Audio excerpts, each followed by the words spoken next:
Embarrassing royal deaths.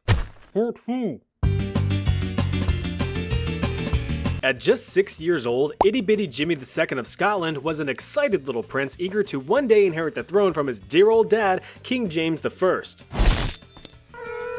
And it looks like that day is today. Dad? James I was a victim of a coup conducted by his power-hungry uncle who sought to seize the throne. His wife, the Queen, was injured but managed to survive despite being an intended target. Although certainly shaken, she stirred up quite the outcry from her Scottish subjects by putting her now very dead husband's corpse on display, and seeing the sheer brutality that had occurred, an all-out manhunt began for the men responsible.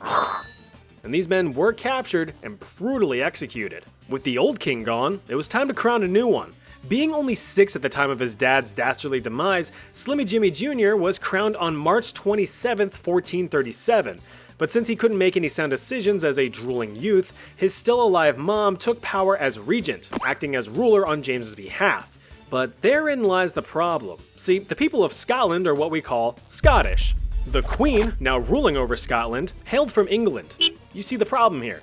She was promptly pushed from power in favor of someone a bit more Scottish. Bursting through the door is Archibald Douglas. He's the king's much older first cousin. He took the job but died a few years later from a fever since there wasn't a cowbell in sight. Power was then passed to these two fine fellows, Lord William Crichton and Sir Alexander Livingston. Their goal was to keep King James safe and in power, but in such a hostile political environment, with all of these seemingly random people trying to do their best to position themselves into more power, sometimes it takes a bit of violence to achieve those goals. The best example of said violence being the infamous Black Dinner. In 1440, Lord Crichton and Sir Livingston held a royal dinner at Edinburgh Castle, where the king resided. At the top of the invite list were 16-year-old William Douglas and his 10-year-old brother, David Douglas. They were the sons of former fever-haver Archibald Douglas and a threat to the crown. While downing a hock of ham and a bushel of apples, or whatever they ate in those times, the brothers would soon learn that this dinner would come with a show. In the middle of the meal, a decapitated black bull's head was aggressively slammed onto the table in front of them. Ooh, dessert. Now, apparently having a black bull's bulbous block brutally bashed onto your beautiful buffet was a Scottish nobleman's friendly gesture of impending doom. Despite the young King James's pleas, the two boys were captured and beheaded right in front of him. Hardly appetizing. This historical power move was the direct inspiration for that red wedding scene in the Game of Thrones. Fast forward through a few years of childhood trauma to 1449, and the now 19-year-old James marries a nice lady named Mary, and she shoots out 7 kids. One of them dies. Very sad, but very typical. With his marriage and coming of age, James's kingship switched from free trial to premium access. However, what was left of those dang Douglases are still fighting to retain power. If only there was a way for a king to take care of such an annoyance. Yeah, that works. James eventually wiped the Douglases from power and yoinked their land, and he was now in full control of his kingdom. Despite looking super spooky with his villainous vermilion birthmark covering half of his face like that one Avatar guy, I don't know his name, I never watched it, James was a very successful king. He was super social with commoners and advocated for advances in education, helping found the University of Glasgow in 1451. James was also a huge proponent of modern war technology, which, at the time, happened to be war cannons. These engineering marvels of bronze and iron were critical in besieging forts and castles, as cannonballs would just chew right through them things. While attempting to capture Roxburgh Castle, one of the last Scottish castles still under smelly English control after the Scottish Independence Wars, King James II positioned himself next to one of his prized cannons, and after a few words of encouragement to his bombardment buddy, the king gave the order. Artillery!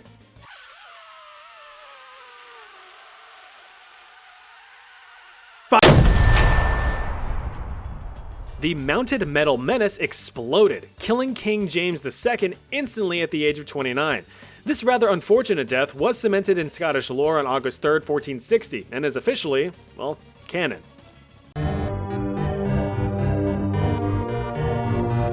In the middle of the Capetian dynasty, the Kingdom of France was ruled by this guy, Louis VI, also known as Louis the Fat. Oh, which is just mean. He should be called Louis the Body Positive.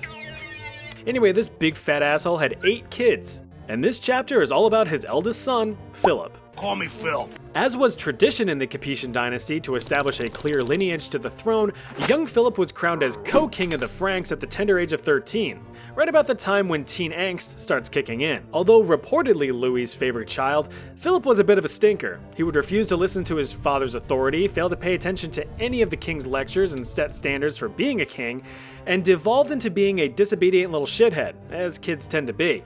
According to Walter Mapp, a historic writer during that time period, the continued arrogance and insubordination of the spry little king made him, quote, a burden to all. You know, like when you see a small child convulsing on the floor of your local Target because a 36-year-old man-child snatched the last Pokemon Prismatic Evolutions booster pack out of their clammy little ham hands while the parent just looked on in a dead stare?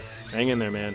Even though a troublesome youth, the problem would soon fix itself. In October of 1131, at age 15, young King Philip was chilling with the bros, racing through the streets on their one-horsepower tricked-out Mustangs, when everything was turned on its head. A small sable swine scuttled into the street, right in the path of the oncoming prince and his gang. Philip, who was leading the group, was catapulted off of his horse after it had tripped over the surprise pig. Prince Philip slammed into the ground in a devastating crack and crunch of bone, fracturing all of his limbs and being rendered unconscious. Tragically, the young king had succumbed to his wounds the very next day. King Louis and his family were stricken with immense grief over the loss of their son. The little piggy went to market, but it should have stayed home.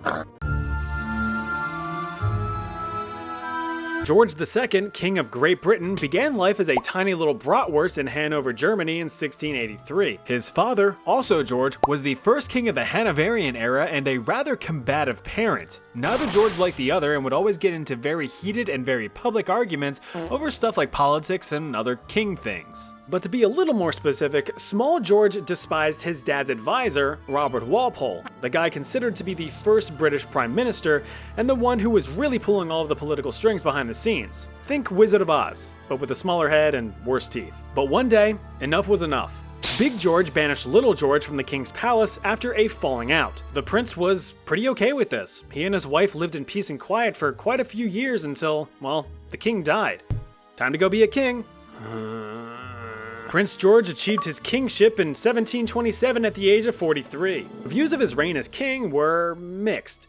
Despite squashing political uprisings, expanding the arts, laying the foundations for the Industrial Revolution, and overseeing many successful military conflicts, including leading his troops into battle himself at the age of 60, his English subjects just couldn't get over the fact that he was German, so, you know, they were biased. Growing into his golden years, age started to really take a toll on the king. By 1760, King George II was 76, blind in one eye and hard of hearing. In the wee hours of October 25th, the rather fermented monarch rose from his bed, drank his iconic 6 a.m. hot chocolate, and excused himself to the loo to force out his own hot chocolate. But it was here on his cushy secondary throne that things took a turn for the worse. A servant stationed outside of the royal chambers heard a loud crash and comedically tore the door open to find the root of the commotion. What he found was the king on the floor, seemingly having just finished his business. George was lifted onto his bed and tended to by his physician, but his body crapped out on him. The king was dead. An autopsy of the royal remains indicated that the king had died as a result of a thoracic aortic dissection, the first reported case in history. See that tear right there in the aorta, the big artery leading into his artery? Yeah, that's not supposed to be there, but how it happened is the question. And it is believed that the blood pressure required to cause such a rupture on an old man's already weakened heart came from a rather forceful push of the pelvic floor muscles. So, in an attempt to relieve himself of his intestinal burden, the king relieved himself of this mortal coil. Remember to stay hydrated.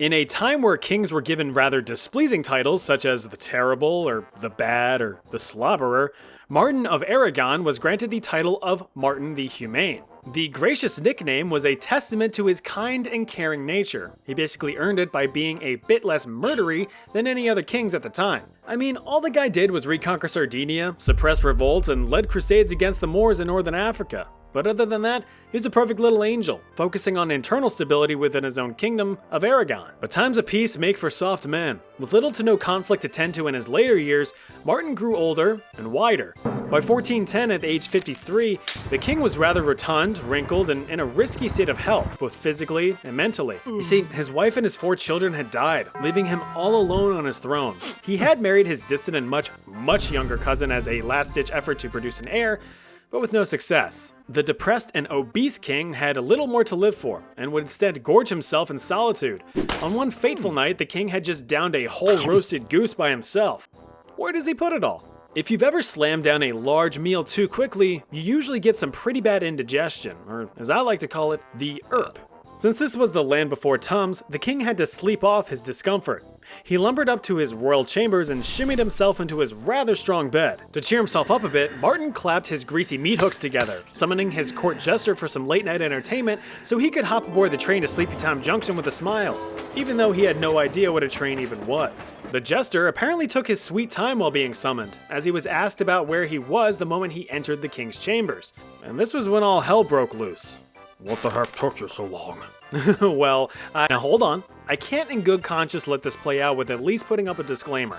What you're about to hear is the joke that supposedly ended a nearly 300-year medieval dynasty. This is not for the faint of heart. You were warned. I was in the next vineyard, where I saw a young deer hanging by his tail from a tree, as if someone had so punished him for stealing figs. The king lost his absolute shit, reportedly slapping his belly in laughter for 3 hours straight, eventually falling out of his bed and collapsing on the ground where he lay dead from an apparent heart attack. With no heirs to assume the throne, the House of Barcelona, after ruling the Crown of Aragon for 273 years, fell after the delivery of a single joke. Now, of course, historians debate if this story is even true, as some accounts have Martin dying of the plague, food poisoning, or complications from his weight, but those aren't nearly as funny. Archduke Alexander Leopold of Austria was a big dumb nerd. While the world of royalty focused on politics, land grabbing, and who could kill who more effectively, Alex instead played with his chemistry set in the corner, scribbling notes in a language called mathematics. It's no surprise that young Alex took a liking to the sciences, as his dad, Holy Roman Emperor Guy Leopold II, was a strong advocate for Enlightenment principles and the study of natural sciences. Today's lesson is called gravity. Whoa, gravity. But since he was still an emperor's son, involvement in politics was inevitable. Take, for instance, the Kingdom of Hungary. It wasn't officially part of the Holy Roman Empire, but it was somehow still ruled by it. There were governors in charge, but Emperor Leopold was all, here's my son. Make him do something. And thus, little Alex was elected into a lordship position known as a palatine. He had a pretty good time in that position, until the Jacobin conspiracy. A group of rebels were trying to have the Kingdom of Hungary break free from all Holy Roman Empire control, instead giving the royal crown to Alex. He very firmly said no, and the rebels were punished severely. With all of this political nonsense, Alex yearned for the simpler times of just mixing chemicals together to see what blows up. So in 1795, at the age of 22, Alex left Hungary for Vienna, Austria, and took up residence in Laxenburg Palace. Well, one summer, the young Archduke decided to turn up the heat and dabble in homemade pyrotechnics, a hobby that is famous for its safe and non-destructive nature. Expecting a visit from his cousin, Alex decided to rig up an extravagant fireworks display inside the palace. Hey, just cause you're educated doesn't mean you're smart. To be fair, he, along with a few servants, set up the show within a fortified armory called a casemate, with the intent of firing the rockets towards the outside. So it's not like he decided to just shove firecrackers into a kitchen cabinet for shits and gigs. He was a man of science after all.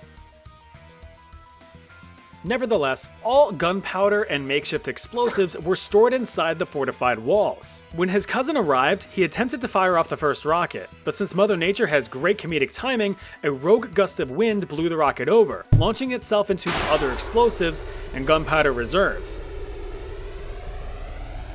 Everything exploded, engulfing the Archduke and his servants in a goodness gracious great ball of fire. Talk about going out with a bang, am I right?